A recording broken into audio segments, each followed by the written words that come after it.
hello everyone, and welcome to today's discussion with members from the Ministry of Youth, Sports, Culture and Heritage, as well as the National Gallery. We're here to talk about National Heroes Day 2024, where the theme is cultural artists and creatives. With me in studio are Alanis Linwood Amor, she's a senior policy analyst with the ministry, as well as Megan Ebanks. She is on the National Heroes Day Committee with the National Gallery. Ladies, thank you so much for being here with us. Thank you. All right, so let's talk about the theme for 2024 first. How did that idea come about? And can you kind of walk us through, Alanis, what it means? So I think the best way to speak about it is to go back. So every year in January, we recognize National Heroes Day. So the Honorable Premier, once he says his speech, he also announces the theme for the next year. So last year, well, actually this year, 2023, was volunteerism and charitable services. And in that speech, he announced this year's theme, which is cultural artists and creatives. And the process behind that is a cabinet decision, but the Ministry of Youth, Sports, Culture and Heritage also puts in recommendations for their consideration. And we are very happy that cultural artists and creatives came up this year. Okay. So when you say cultural artists and creatives, we're looking at people from what realms, what industry? So we are looking at all kinds of creative fields and artistic fields. So we're talking about the storytellers, we're talking about the musicians, the dancers, and even culinary artists as well. So when you think about culture, it encompasses everything that creates our islands. So from the shipbuilders, the thatch making, you name it. And I'm really happy to be alongside with the National Gallery because they play an important role in bringing awareness to our Cayman culture and heritage. Okay, speaking of the role that the National Gallery plays, Megan, can you speak more to that for us? Absolutely. The National Gallery is really thrilled to be part of this year's committee.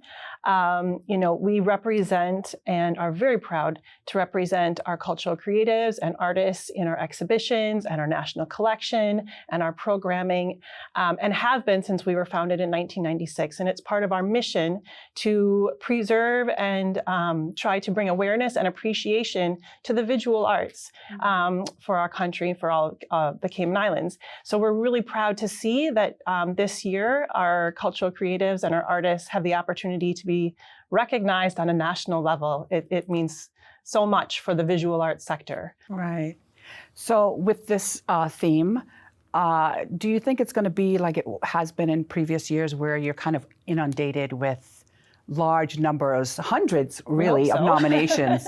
Yeah, absolutely. Especially because when we're talking about creatives and artists, we're talking about all different fields in the creative fields and landscape. And we are expecting a lot of nominations, as we always do in previous years. Yeah. But this year in particular, we are capping one of our categories. And it was a decision to kind of highlight those the creme of the creme of our community in the subject area or the theme of culture and artists. Okay, speaking of categories, let's take the viewing and listening audience through those so that they have a better understanding of exactly what they're going to be looking for and who they can nominate based on the categories. Right. So to start off, the first category is Cherished Classics. It's the well-known early pioneers category that most people are aware of. And this category will be limited to the top 14 across all islands.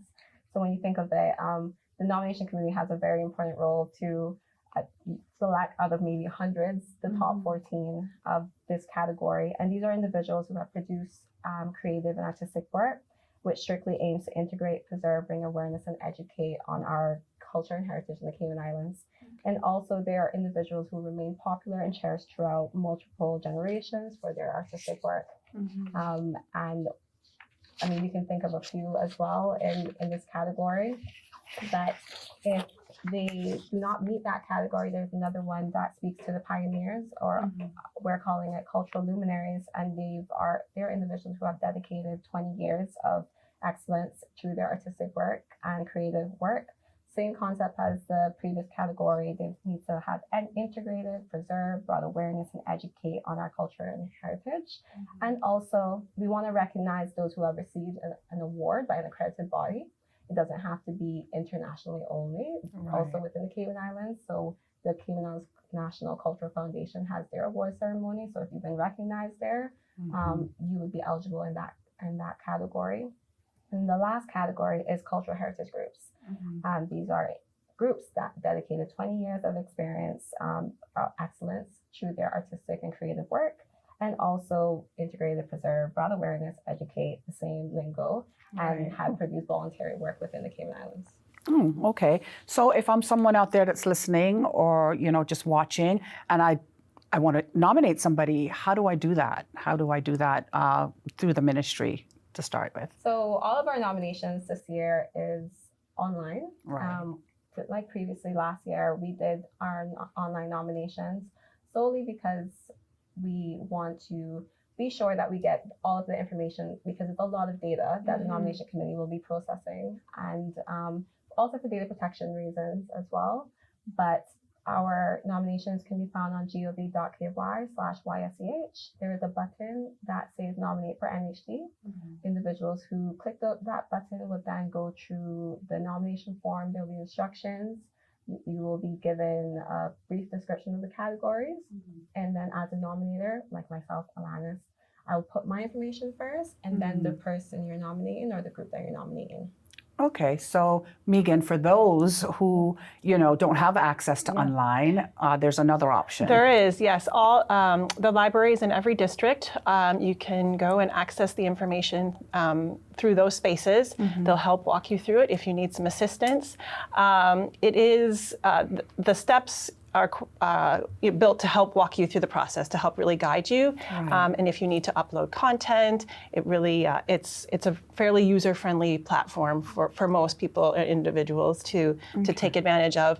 But of course, there are those out there that don't feel necessarily comfortable with some of the technology. So we really encourage everyone to try to band together with your family members, your friends, to try to get those nominations in and try to help support each other with making that process happen. Okay, well, the nomination period has already opened. When does it end? It ends on the 15th of October. That's on a Sunday, and it ends at 11:59 p.m. It's a sharp end, and we do encourage people, our members of the community, to put their nominations beforehand, especially if there's questions that the committee and the ministry might have to go back to you if there's we're missing some data. But please make your nominations before October 15th, 11:59 p.m. Sunday, and we are only considering nominations that have been submitted. We cannot consider those after the deadline. Okay. And that all the information is included. Yes. So it has to be a complete nomination. Persons can self-nominate as well, and multiple nominations can be made. So. Oh, okay. Well, that's interesting. That's very, very interesting. So any final words from you ladies on National Heroes Day as you prepare? It's a lot of work that goes into it. Of course, the nomination process is one big part of it. And then it goes back to the committee who has that I guess, somewhat tedious job of going through and really selecting everybody. So what happens next, and any final words from each of you? Yes, we look forward to receive the nominations. The ministry is involved with the nomination process, but then once the committee makes a decision, it's then handed off to the cabinet to make a decision, accept the nominations, and then hand it over to the protocol office. So they are the team that does all of the behind the scenes that you see in January on National Heroes Day, the award ceremony.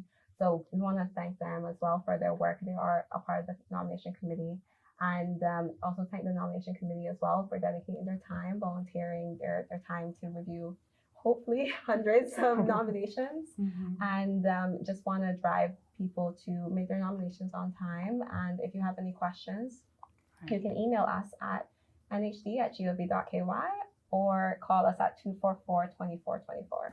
Okay. This is the most important part of the process, the nomination period. We really rely on the public to make those nominations, put those in, because if they aren't put in, we can't consider them. So, just don't rely on someone else to make the nomination for you. Get out there and put your nomination in. All right, ladies, thank you so much for being here with us. And again, National Heroes Day is on January the 22nd. 2024. All right. And of course, all the celebration will be going on downtown. So people need to listen out for that. All right. We thank you for joining us and we hope you have a wonderful day.